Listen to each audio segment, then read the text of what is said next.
Salut à toi, c'est Marine, la fondatrice de Praticiens Épanouis. J'accompagne les thérapeutes à développer leur clientèle à travers la maîtrise de la communication. Alors aujourd'hui, j'avais envie de te parler des erreurs des débutants, les thérapeutes débutants qui font certaines erreurs qui reviennent en fait sans cesse.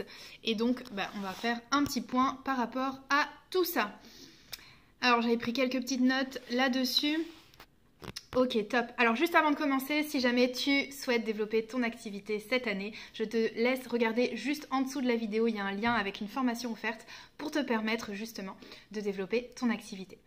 Alors les erreurs des débutants et comment les éviter. Donc premièrement, la première erreur que je remarque, tellement de fois, c'est de penser que le bouche à oreille va suffire pour développer ton activité. Et forcément, si tu penses que le bouche à oreille suffit, tu vas sous-estimer l'importance de ta communication. Et ça conduit des thérapeutes à attendre 1 mois, 2 mois, 3 mois, 4 mois, 1 année, 2 années, 3 années, etc. et à passer un temps fou finalement à attendre que le bouche à oreille fonctionne. Le pire de tout là-dedans, c'est que quand tu postes des messages sur les réseaux sociaux, il y a encore des thérapeutes qui vont te répondre. Par exemple, si tu dis, tiens, sur un groupe Facebook, comment vous avez fait, comment ça marche pour développer mon activité, etc. Et il y en a tout un tas qui vont te répondre qu'il faut attendre, que ce qui fonctionne le mieux, c'est le bouche à oreille, qu'il faut attendre le bouche à oreille, etc. Au secours. Au secours, vraiment, ne suis pas ce conseil, ok? Donc ça, c'est la première erreur. Ensuite, deuxièmement, la deuxième erreur, c'est de passer un temps fou sur des actions qui finalement ne t'amènent pas de résultats et de persister en fait là-dedans. Si ce que tu fais aujourd'hui ne fonctionne pas, c'est un signal fort comme quoi il faut que tu changes ce que tu es en train de faire, ok? Soit il faut que tu changes d'action, soit il faut que tu apprennes à faire mieux ce que tu es en train de faire.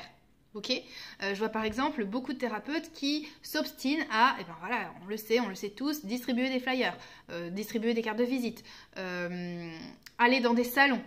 Ok, dans certains cas, ça peut amener quelques résultats, on est d'accord. Mais si ça fait 1 année que tu fais un salon, une deuxième année que tu refais le même salon et qu'à chaque fois ça ne fonctionne pas, soit c'est peut-être parce que ce que tu fais pendant le salon, ce que tu proposes pendant le salon, ça ne te permet pas de transformer les visiteurs en clients, soit c'est parce que simplement ce salon, c'est pas ce qu'il te faut en fait, tout simplement. Ok ? Donc arrête de persister sur des actions qui ne t'amènent pas de résultats. Apprends à mener bien ces actions ou alors apprends à faire différemment d'autres actions. Troisième erreur, c'est ne pas apprendre à être entrepreneur. Oui, parce que cette nouvelle casquette, on doit simplement apprendre à développer des compétences pour pouvoir l'apporter fièrement, ok? Et efficacement surtout. Passer du statut de salarié à salarié avec...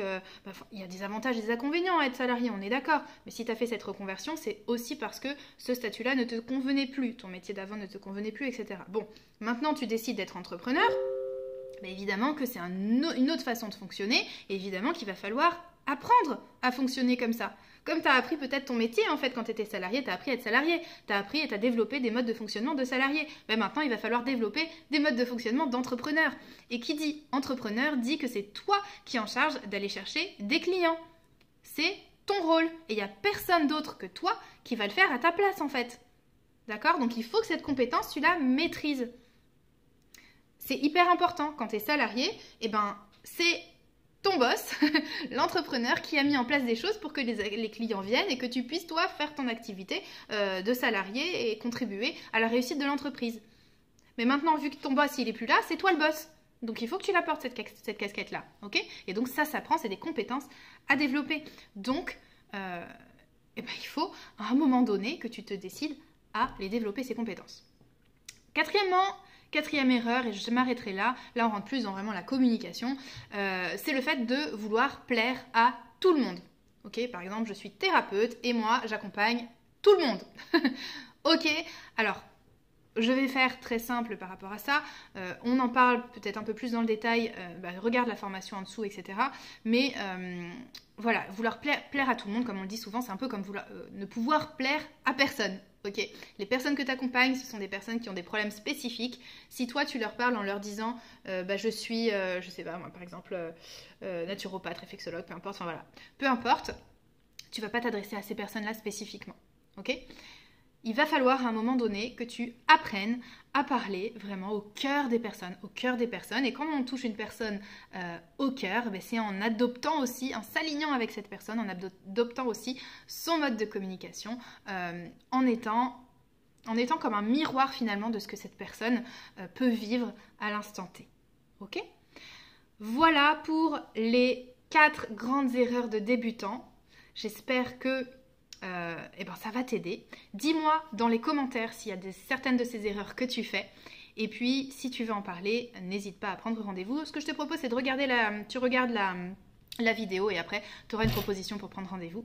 Ou alors, tu regardes en dessous, je te mettrai aussi le lien pour prendre rendez-vous avec moi si tu souhaites cette année développer ton activité, ne pas reproduire ces erreurs justement et avoir vraiment un plan d'action bien concret et une personne pour te guider dans le développement de ton activité de thérapeute. À très vite!